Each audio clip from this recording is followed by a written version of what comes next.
Assalamualaikum warahmatullahi wabarakatuh. Pada kesempatan ini kita akan membahas sedikit tentang suku Quraisy. Suku Quraisy ini kalau dilihat secara penamaan itu berasal dari kata Korosya, ya, sebagaimana pendapat para ulama. Kenapa diambil dari kata Korosya? Karena Korosya ini mengandung arti orang-orang yang suka berusaha dan mencari, dan inilah yang membuat suku Quraisy ini mereka sangat dikenal dengan pedagang yang ulet, atau suku yang sangat berjiwa penolong atau membantu orang-orang yang kesusahan. Sehingga kebiasaan-kebiasaan mereka yang positif inilah Allah Subhanahu wa taala mengabadikan mereka di dalam Al-Qur'an, yang langsung dinamakan surat itu dengan surat Quraisy. Bahkan di dalam ayat kedua dari surat Quraisy itu Allah Subhanahu wa taala berfirman, ila fihim rihlatash syita'i was-saif. Ya, Allah Subhanahu wa taala mengabadikan kebiasaan mereka. Apa kebiasaan mereka itu? Mereka sering berrihlah di musim dingin dan musim panas. Nah, ketika musim panas, mereka itu ke Syam. Kenapa? Karena di Syam udaranya sejuk. Nah, kalau musim dingin mereka ke Yaman, karena di Yaman itu udaranya hangat. Sehingga apa yang menjadikan mereka dalam satu tahun itu mereka rihlah dua kali, itu di musim panas dan musim dingin. Ternyata para ulama mufassir mereka mengatakan bahwasanya mereka melakukan rihlah itu dengan tujuan berdagang. Karena diceritakan bahwasanya suku Quraisy ini dahulunya sebelum datangnya Bani Hashim atau kakek Rasulullah SAW, mereka itu punya satu tradisi yang dimana kalau ada orang yang tidak punya makanan atau kelaparan, maka mereka membawa ke suatu tempat dan membiarkan orang itu di tempat itu, sehingga orang itu kelaparan sampai menemui ajalnya. Nah, ketika datangnya Bani Hashim atau kakeknya Rasulullah SAW yang bernama Hashim tadi, beliau mendengarkan bahwasanya ada rencana suku Quraisy yang hendak melakukan hal itu.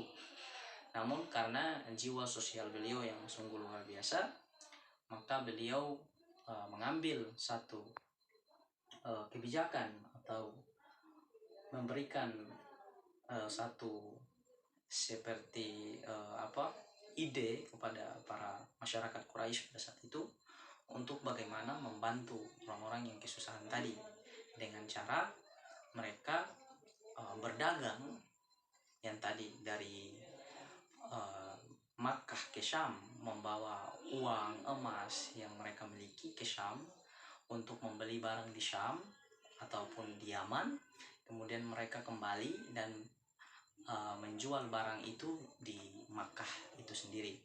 Nah, dan itu bekerja sama dibantu juga oleh orang-orang yang miskin tadi, dan kesepakatan penghasilannya itu dibagi rata. Jadi orang miskin mendapatkan sebagaimana orang kaya, jadi tidak ada yang dirugikan. Nah, ini sangat luar biasa yang sampai-sampai Allah abadikan. Jadi strategi mereka berdagang mereka itu seperti itu. Kalau kita melihat secara strategi berdagang, ya, karena mereka membawa uang atau emas tadi, atau membawa modal untuk belanja di Syam, kemudian kembali dan berdagang di Makkah. Dan pada saat itu karena suku Quraisy ini salah satu kenikmatan yang Allah berikan kepada mereka itu adalah pemilik Baitullah atau Ka'bah, pemilik Ka'bah tadi, rumah Allah tadi.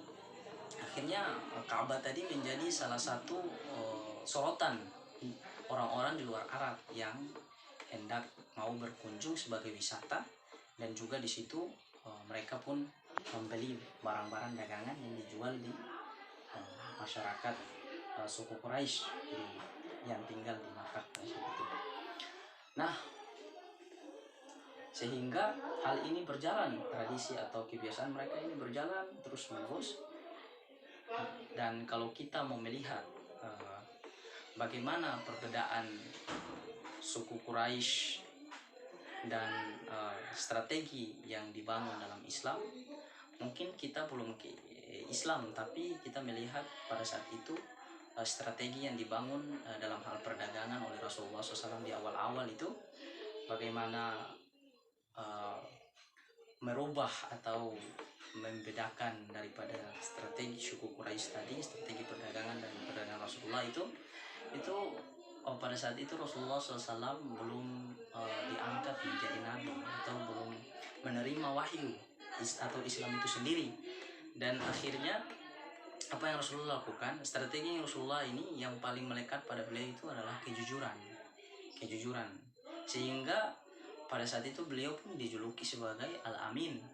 Dan itu orang-orang suku Quraisy itu sangat mempercayai atau mengagumi daripada kejujuran Nabi Muhammad itu sendiri. Kenapa? Karena strategi yang beliau bangun dalam perdagangan itu, kalau barang yang beliau bawa itu beliau jelaskan itu sangat rinci, bahkan kekurangannya, kelebihannya, dan beliau tidak kurang. Apa yang memang kekurangan, aib atau menjadi aib pada barang itu beliau sampaikan.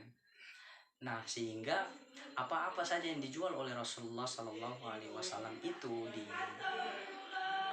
orang-orang suku Quraisy, mereka tidak ragu karena mereka telah percaya bahwa Rasulullah SAW itu orang yang sangat jujur, sehingga mereka pun sangat tertarik dan sangat bergairah dalam membeli dagangan Rasulullah SAW. Sehingga ketika Rasulullah SAW pada saat itu merasa cukup bahwasanya beliau sudah menguasai ya secara perdagangan di suku Quraisy atau di Makkah pada saat itu, maka beliau berpikir untuk bagaimana meluaskan bisnis beliau dengan cara untuk keluar dari berjualan di luar Makkah. Nah, karena pada saat itu Rasulullah SAW sudah punya modal yang banyak, bahkan bukan hanya punya modal yang banyak, mengundang, kalau kita sebut sekarang itu investor-investor ya, orang-orang yang ingin menanam modal, memberikan modalnya itu banyak yang tertarik dan bekerja sama dengan Rasulullah untuk bagaimana barang-barang mereka itu dijual oleh Rasulullah SAW.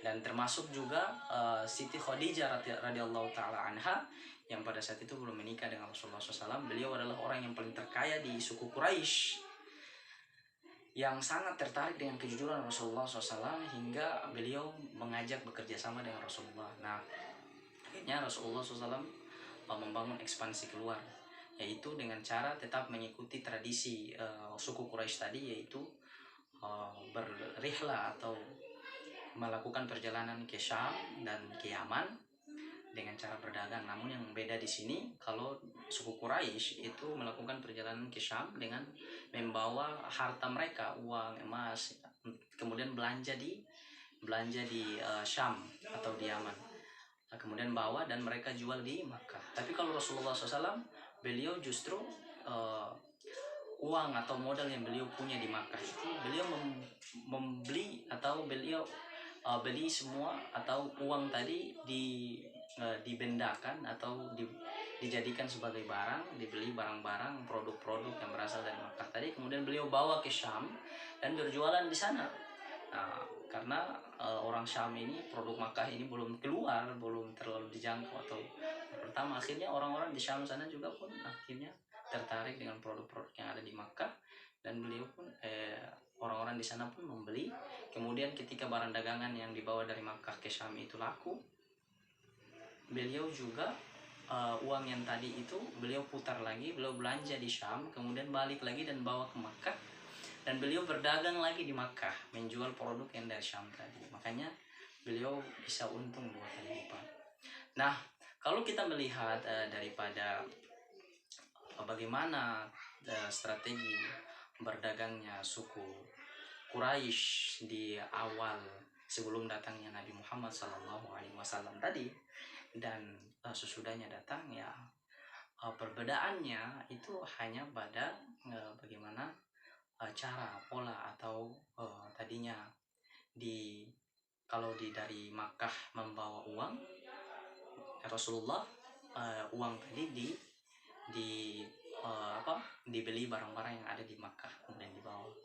Nah, hikmah yang bisa kita petik sebagai calon-calon entrepreneurship yang dimana sangat menuntut kita, apalagi di era sekarang ini yang kita sangat kehilangan yang namanya kejujuran, apalagi dalam berdagang ya, itu sangat minim sekali. Nah, itu yang ini yang menjadi salah satu ibroh yang bisa kita petik, bahwa Rasulullah SAW mengajarkan kita dalam perdagangan itu dagangan kita itu bukan hanya kita cari untung, tapi yang terpentingnya adalah mencari keberkahan. Sehingga seorang entrepreneur dia harus betul-betul jujur sebagaimana yang sudah dicontohkan oleh baginda Rasulullah SAW. Kemudian harus membaca peluang, karena begitulah Rasulullah SAW membaca peluang pada saat itu di Makkah. Akhirnya beliau walaupun masih mengikuti tradisi suku Quraisy, tapi dengan gaya yang baru, artinya membawa produk yang ada di Makkah ke Syam, kemudian berjualan di sana, dan kemudian dari sana beliau membeli barang di sana, beliau kembali lagi berjual di Makkah, dan akhirnya memperoleh keuntungan yang luar biasa. Mungkin kurang lebihnya dua itu yang bisa kita petik dari bagaimana menjadi seorang entrepreneur, yaitu kejujuran tadi yang sangat utama, yang kedua adalah bagaimana bisa membaca peluang, harus pandai-pandai membaca peluang dalam usaha kita. Kemudian yang terpenting adalah kita tidak mencari yang namanya keuntungan, tidak terfokus hanya pada keuntungan saja, tapi yang paling kita harapkan adalah keberkahan sebagai seorang muslim. Baik, itu saja yang bisa saya sampaikan terkait dengan bagaimana perdagangan di masa suku Quraisy sebelum datangnya Rasulullah dan ketika datangnya Rasulullah. Mohon maaf apabila kekurangan, dan masih banyak yang harus saya belajar karena manusia tidak luput dari kesalahan. Saya ucapkan terima kasih, semoga ada manfaatnya. Hadanallahu wa iyyakum ajma'in. Billahi fi sabilil haq fastabiqul khairat. Assalamualaikum warahmatullahi wabarakatuh.